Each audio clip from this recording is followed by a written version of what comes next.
No one wants to admit this, but chronic pain has competition baked in. Who hurts the worst? Who suffers the most?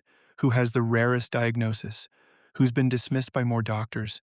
Who's tried more treatments? Twisted? Yeah. Uncomfortable? Absolutely. But real? 100%. And if we're going to heal individually and as a community, we need to talk about it.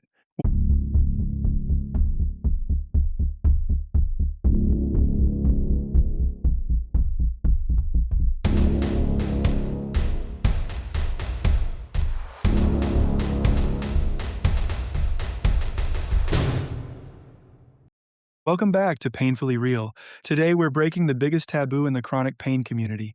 We compete with each other, and it's tearing us apart in ways most people don't see. Let's start with the basics. What exactly is the Pain Olympics?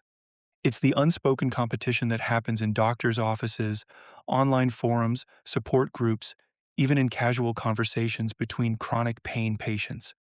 My flare lasted 3 weeks. Yeah, mine lasted 6. I've been dismissed by 5 doctors. I've been dismissed by 12. My pain is a 9 out of 10. Mine never goes below a 7.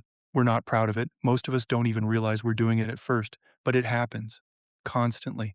I've seen it in Facebook groups where someone posts about their diagnosis and the comments turn into a competition about whose condition is worse. I've seen it in waiting rooms where patients compare medication lists like they're trading baseball cards.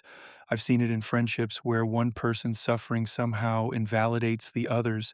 And here's the really twisted part: we're doing it to each other while the rest of the world is telling us our pain isn't real. While doctors are dismissing us, while insurance companies are denying us, while healthy people are telling us to just push through it.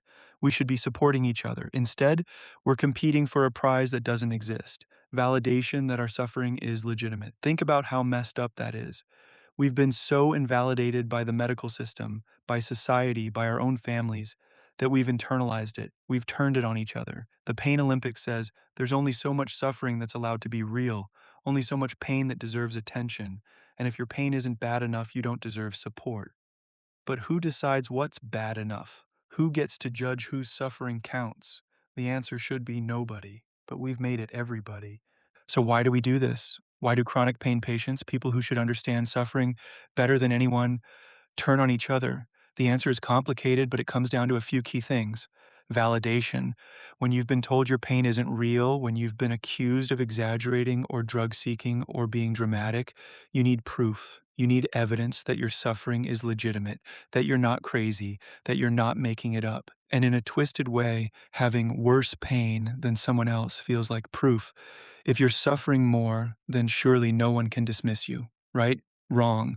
But our brains don't work logically when we're desperate for validation, fear of dismissal. This is big. If someone else's pain seems worse than yours, there's this terror that yours won't be taken seriously, that the doctor will help them and ignore you, that the support group will focus on them and forget you, that your loved ones will think you're complaining about nothing. So we compete. We make sure everyone knows just how bad it is. We inflate our symptoms. We minimize good days. We perform our suffering, not because we're liars, but because we're terrified that if we don't, we'll be abandoned. Identity protection. Here's the uncomfortable truth.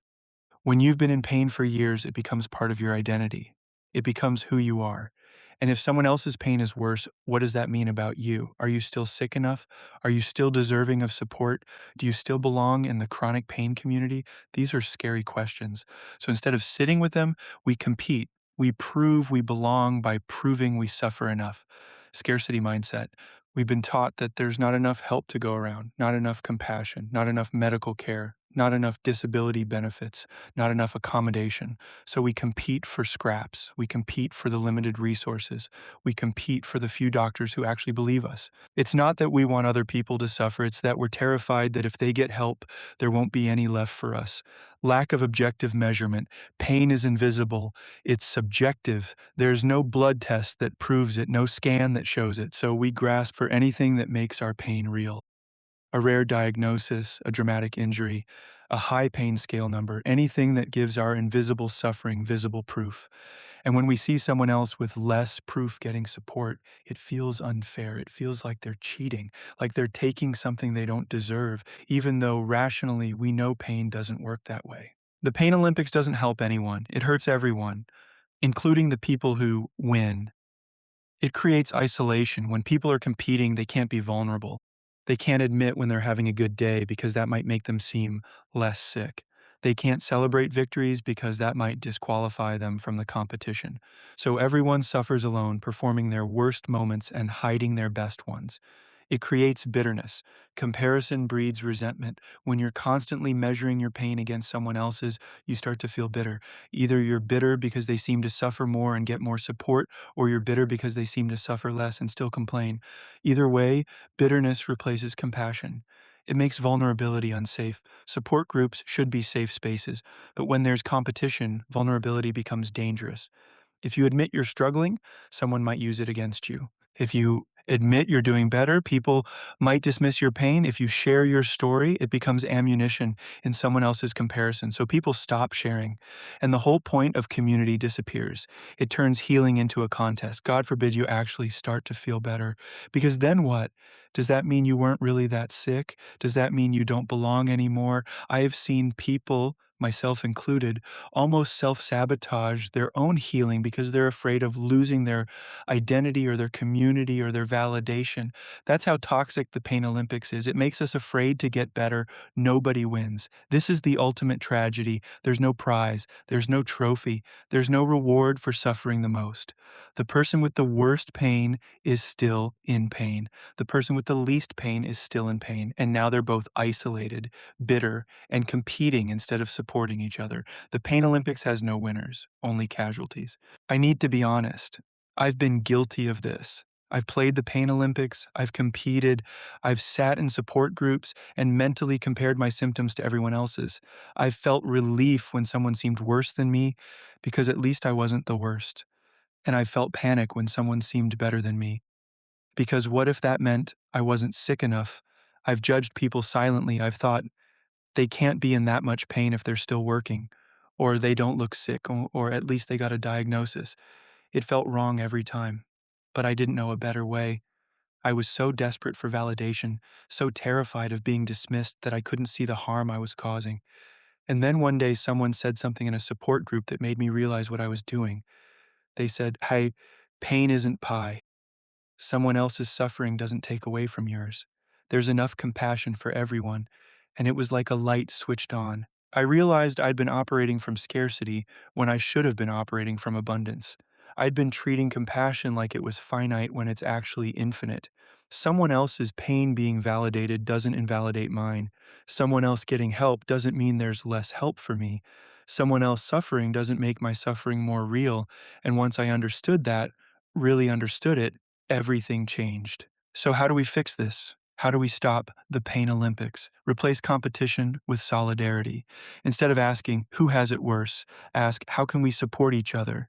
Instead of comparing pain levels, share strategies, share resources, share hope. We're all fighting the same enemy, chronic pain. We should be allies, not competitors.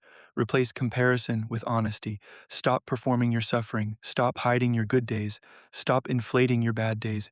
Just be honest. Today was rough. Today was okay. Today I had a victory. All of it is valid. All of it is real. None of it takes away from anyone else's experience. Replace hierarchy with collective resilience. There is no hierarchy of suffering. A paper cut hurts. Cancer hurts. They're different, but both are real. Your pain is real regardless of how it compares to someone else's. Period. Practice celebrating others. This is hard, but it's powerful. When someone in your support group gets better, celebrate them. When someone gets a diagnosis, celebrate them. When someone finds a treatment that works, celebrate them. Their success doesn't diminish you, it gives everyone hope. Remember, we are warriors, not competitors. We wake up every day in pain and we keep going. That's heroic. All of us. There's no need to compete for who's the most heroic. We all are. The Pain Olympics has no medals, only understanding, only compassion, only solidarity, and that's worth more than any competition. Thanks for listening to Painfully Real. If this episode made you uncomfortable, good. That means it hit something real. Share it with your pain community. Let's start having these hard conversations. I'll see you next time.